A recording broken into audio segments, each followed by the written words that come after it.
Hello बच्चों, फिर से एक बार आप लोगों का मैथ्स वाला रवि भैया में स्वागत है। जैसा कि हम लोग डिग्री पार्ट 2 का डिफरेंशियल इक्वेशन कर रहे थे, जिसमें हम लोग ऑर्डर एंड डिग्री चल रहा था, जिसमें से हम ऑर्डर को डिस्कस कर चुके थे। ऑर्डर क्या होता है? जो हाईएस्ट ऑर्डर डेरिवेटिव होता है वही मेरा क्या होगा, वही मेरा क्या होता है, ऑर्डर होता है। ये वीडियो नंबर 2 है। फर्स्ट वीडियो में हम लोग ऑर्डर, डिग्री और फॉर्मेशन ऑफ डिफरेंशियल इक्वेशन के बारे में कुछ जाने थे।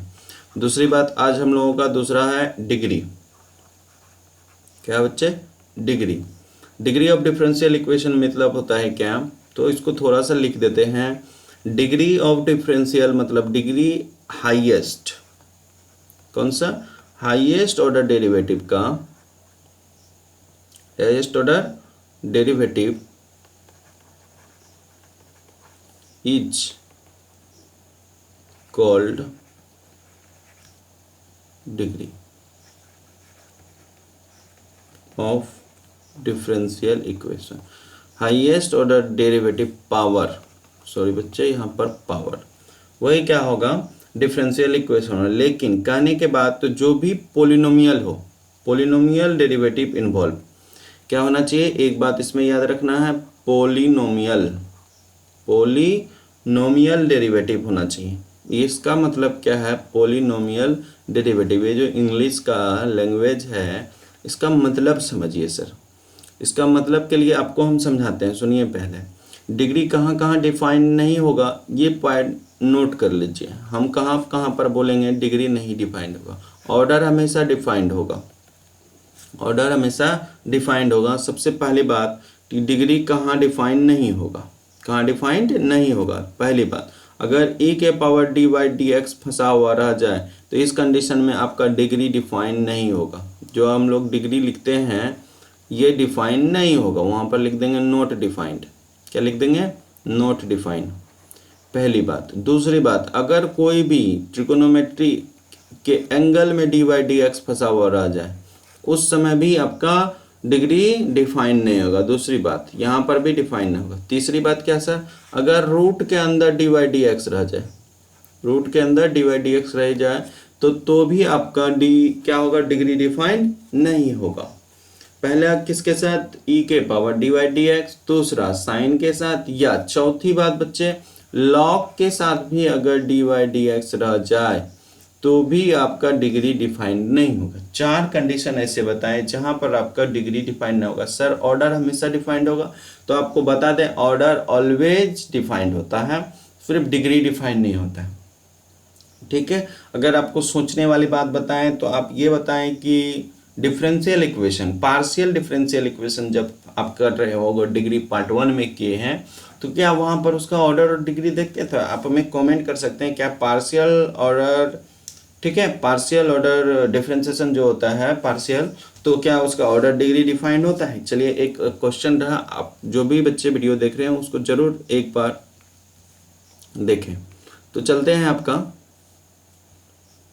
हम लोग, तो यहाँ से हम लोग क्या कर लिए, डिग्री वही होगा जो हाईएस्ट ऑर्डर डेरिवेटिव का पावर होगा। फॉर एग्जांपल की बात करें अगर हम, तो अगर हम लिखते हैं d3y by D x square का whole square plus X Y into d2y by D x square, यहाँ डी क्यू है, अब प्लस का आपका है dy बटा डी एक्स का पावर 4 प्लस का 3 इक्वल टू 0।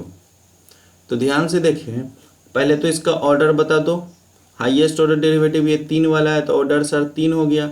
इसका जो पावर, क्या बोले डेफिनेशन, इसी का जो पावर होगा, किसका, जो हाईएस्ट ऑर्डर डेरिवेटिव का जो पावर होता है वही हमारा क्या होता है, डिग्री। लेकिन इस चार कंडीशन में आपका सिर्फ डिफाइन नहीं होता है। तो इसका मतलब यहाँ से इसकी डिग्री की अगर बात करें बच्चे, इसका पावर कितना है 2, तो इसका डिग्री कितना हो गया 2।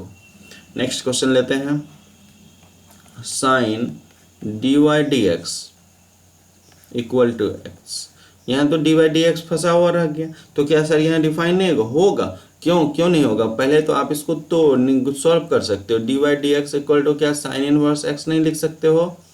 अगर साइन इनवर्स x लिख सकते हो तो कहाँ फंसा हुआ रह गया? तो इसका ऑर्डर कितना हो गया बच्चे 1, क्योंकि एक ही बार डिफरेंशिएशन है और इसके जो पावर होंगे वही इसका डिग्री होगा, इसका मतलब इसकी डिग्री भी 1। इसी को हम लोग first order and first degree का इक्वेशन बोलते हैं। चलते हैं नेक्स्ट मोर एग्जाम्पल पे ऑर्डर डिग्री। फिर आपका चलते हैं d2y/dx² equal to sine dy/dx plus cover. अब इस कंडीशन में आप कितनों भी गिरगिरा लीजिएगा, कितना भी नीचे से नीचे का सोच ला लीजिएगा या ऊपर से ऊपर का सोच कर लीजिए, आप यहाँ से साइन के अंदर जो ये dy/dx फंसा हुआ बच्चे, इसको आप अलग नहीं कर सकते हो। आप इसको अलग नहीं कर सकते हो। अगर कोई बच्चा कोशिश भी करता है कि सर हम क्यों नहीं कर सकते हैं d2y/dx² -1 बराबर साइन dy/dx लिख सकते हो। हाँ लिख सकते हो, हम आपको मना नहीं कर सकते हैं। फिर कहेगा सर क्या साइन को इधर ना भेज दें, किधर भेज दें, साइन इनवर्स में d2y/dx² में भेज देता हूँ और यहाँ पर 1 लिख लेता हूँ और यहाँ dy/dx कर लेता हूँ। तो फिर तो आपका साइन के साथ आपका dy वाला फंक्शन फंसा हुआ रह जाएगा, मतलब ये कैलकुलेशन ही आपका गलत हो जाएगा। इस कंडीशन में सिर्फ हम इसका क्या बता सकते हैं, ऑर्डर। अगर ऑर्डर की बात करें, हाईएस्ट ऑर्डर डेरिवेटिव कितना है, 2। क्या सर इसका पावर ही हम लोग लेंगे, नहीं। क्या बोले थे, अगर पूरे इक्वेशन में डी साइन के साथ, लॉग के साथ या रूट के साथ या e⁻ के साथ अगर हमारा फंसा हुआ रह जाए dy/dx, तो उस कंडीशन में हम डिग्री को क्या लिखते हैं, नॉट डिफाइंड। नॉट डिफाइंड, ठीक बच्चे। तो यहाँ पर डिग्री डिफाइंड नहीं हुआ। एक नेक्स्ट क्वेश्चन फिर लेते हैं। आपको हम मोर ओवर क्वेश्चन लेके आपका क्लियर करने का कोशिश कर रहे हैं। फिर क्वेश्चन है आपका 1 + dy/dx का होल स्क्वायर के power 3/2 equal to e² d2y/dx²।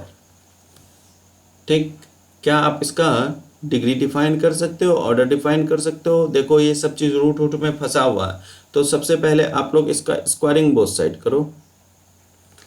Squaring both side अगर हम सॉल्व करके इसको ठीक कर पाते हैं तो स्क्वायरिंग बोथ साइड करते ही ये dy/dx का होल स्क्वायर स्क्वायरिंग करेंगे तो यहाँ पर सिर्फ क्या बचेगा, क्यूब इक्वल टू इधर हो जाएगा e² का स्क्वायर करेंगे तो e⁻4 × d2y/dx² का होल स्क्वायर चला जाएगा। अब तो देखिए ये रूट से हट गया, तो रूट से हट गया तो इसका हाईएस्ट ऑर्डर डेरिवेटिव कितना है, हाईएस्ट ऑर्डर डेरिवेटिव मेरा 2 है।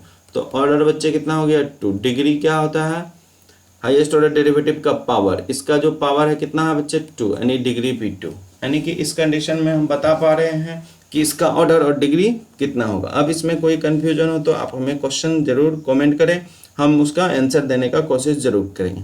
फिर आपको हम फॉर्मेशन ऑफ डिफरेंशियल इक्वेशन पढ़ा रखे थे। फॉर्मेशन ऑफ डिफरेंशियल इक्वेशन में क्या पढ़ाए थे, जिसमें जितना नंबर ऑफ आर्बिट्रेरी कांस्टेंट होगा उतने ही बार हम लोग डिफरेंशिएट करेंगे। फिर 1-2 क्वेश्चन किए थे, हम क्वेश्चन कराए नहीं थे ज़्यादा, तो फिर लिखेंगे more question form the differential equation. और ये तो आप 12th में बहुत ज़्यादा अच्छे से किए होंगे। Of family of curve y equal to दे रखा है a साइन mx प्लस का b। ठीक है, क्या दे रखा है, mx प्लस का b। ध्यान से देखें इसका सॉल्यूशन। y बराबर कितना दे रखा है, a साइन mx प्लस का b। तो इसका मतलब यहाँ से आर्बिट्रेरी कांस्टेंट a और b है, यानी कि इस इक्वेशन को फॉर्मेशन ऑफ डिफरेंशियल इक्वेशन में लाने के लिए हमको इस इक्वेशन को 2 बार डिफरेंशिएट करना है। तो पहले बार अगर डिफरेंशिएट करेंगे तो dy/dx कितना आएगा बच्चे, a साइन का बोलो cos और mx एंगल तो रहेगा, फिर एंगल का करेंगे तो क्या आएगा बच्चे, m।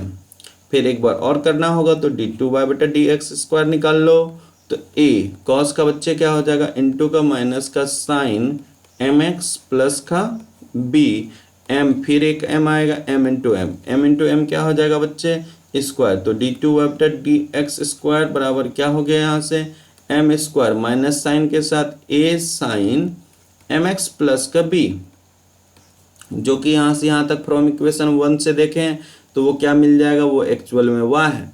तो इसका मतलब d2y/dx² अब equal to minus m² from equation first से। तो यहाँ से d2y/dx² प्लस का my equal to m² y equal to क्या मिला आपका, 0। तो ये आपका क्या है बच्चे, ये है डिफरेंशियल इक्वेशन। किस ऑर्डर का? तो 2 आर्बिट्रेरी कांस्टेंट था, तो इसको 2 बार डिफरेंशियल इक्वेशन। अच्छा, जो भी डिफरेंशियल इक्वेशन आता है उसमें कोई आर्बिट्रेरी कांस्टेंट नहीं होता। सबसे पहली बात, जो भी डिफरेंशियल इक्वेशन आएगा उसमें कोई भी आर्बिट्रेरी कांस्टेंट नहीं रहना चाहिए, तो ही मेरा डिफरेंशियल इक्वेशन बनता है। ठीक, तो सबसे बड़ी बात कि अगर हम डिफरेंशियल इक्वेशन बनाने जा रहे हैं तो जिस ऑर्डर का आपको डिफरेंशियल इक्वेशन बनाना है उतनी ही ऑर्डर के उसमें क्या होने चाहिए, डिफरेंशियल इक्वेशन। तो इतना बात कर लीजिएगा, यानी आर्बिट्रेरी कांस्टेंट को ही देख के हम लोग क्या करते हैं, उतनी ही बार डिफरेंशिएट। इस टाइप का ढेर सारा क्वेश्चन होगा, आप जरूर से जरूर करें। नेक्स्ट टॉपिक उठाते हैं, solution of differential equation. Solution of differential equation.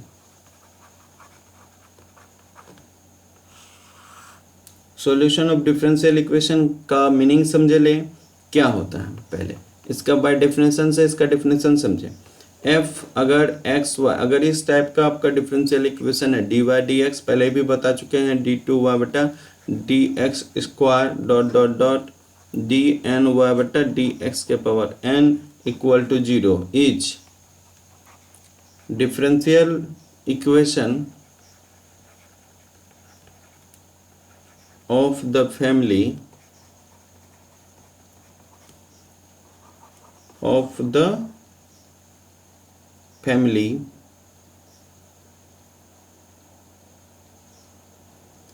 the type phi x y a1 a2 dot dot dot an equal to 0। और ये सब क्या होंगे आपके, where a1 a2 dot dot dot an are arbitrary constant.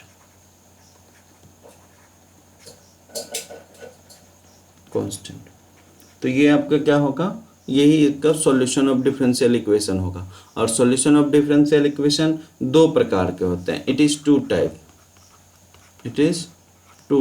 कौन कौन type के होते हैं बच्चे? फर्स्ट होता है आपका जनरल सॉल्यूशन। क्या होता है? General solution. दूसरा होता है कंप्लीट सॉल्यूशन। और जनरल सॉल्यूशन और कंप्लीट सॉल्यूशन क्या होता है, तो हम लोग इसको एक एक करके समझते हैं। जो भी जनरल सॉल्यूशन होगा और उसके बाद कंप्लीट सॉल्यूशन।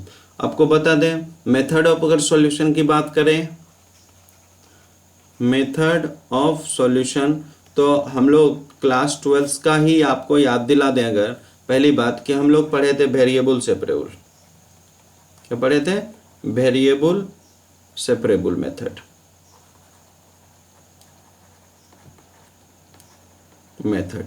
दूसरा मेथड आपको याद करा दें, दूसरा पढ़े थे होमोजीनियस मेथड। ठीक है। तीसरा पढ़े थे लीनियर डिफरेंशियल इक्वेशन, जो कि मेथड था लीनियर डिफरेंशियल इक्वेशन। अगर जिसमें पढ़े थे first order and first degree, order भी फर्स्ट होना चाहिए और डिग्री भी फर्स्ट होना चाहिए, उसी को हम लोग लीनियर से सॉल्व करना सीखे थे। पहले तो यही तीनों मेथड पे आपका फिर से क्वेश्चन आएगा, पहले यही तीनों मेथड हम लोग डिस्कस करेंगे। लेकिन उससे पहले हम लोग आपको ये बता दें कि जनरल सॉल्यूशन और पार्टिकुलर सॉल्यूशन, सिंगुलर सॉल्यूशन क्या होता है और कंप्लीट सॉल्यूशन क्या होता है। अगर ये तीनों बातों को समझ पा रहिएगा तो बस हम लोग variable separable homogeneous linear differential equation. तो हम लोग टॉपिक पहले समझ लेते हैं, जनरल सॉल्यूशन। वर्ड क्लियर होनी चाहिए। कहता है y बराबर अगर कोई f(x) कोई आपका डिफरेंशियल इक्वेशन दे रहा है, अगर satisfying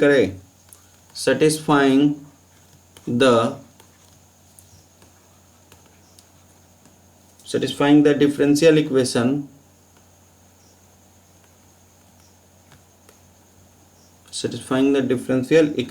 and cutting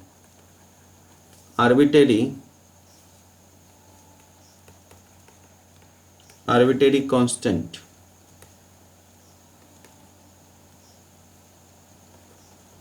a number is equal to the order of differential equation. Order of differential equation is called general solution. General solution. General solution क्या बोला, अगर कोई डिफरेंशियल इक्वेशन को, कोई डिफरेंशियल इक्वेशन का क्या कांस्टेंट, अगर जितने भी आर्बिट्रेरी कांस्टेंट अगर उसके ऑर्डर को सेटिस्फाई करता है वो आपका जनरल सॉल्यूशन होता है। ठीक है, उसको हम लोग जनरल सॉल्यूशन करते हैं। नेक्स्ट वीडियो में हम लोग मिलते हैं। नेक्स्ट वीडियो में हम लोग 2 टॉपिक सीखेंगे, कंप्लीट सॉल्यूशन, पार्टिकुलर सॉल्यूशन और सिंगुलर सॉल्यूशन। और ये जो आपको बता रखे हैं कि ये 3 मेथड पे पहले क्वेश्चन होना है, variable, separable, homogeneous and linear. तो ये क्वेश्चन आपके जो 3rd वीडियो आएंगे उसमें आपका स्टार्ट हो जाएगा। दोनों बात बता के वेरिएबल सेपरेबल से क्वेश्चन स्टार्ट हो जाएगा। अगर कोई बच्चे 12th का जो भी पढ़े हों उसको एक बार रिवाइज कर लीजिएगा, क्योंकि डिफरेंशियल इक्वेशन बहुत लंबा चलने वाला है। कम से कम इसका 30 या 32 लेक्चर आएंगे। ठीक है, उसमें से हम लोग इसको कंप्लीट कर लेंगे। और कोई भी दिक्कत हो तो आप जरूर कमेंट करें। Thank you for watching my video. अपने दोस्तों को जरूर शेयर करें। Thank you.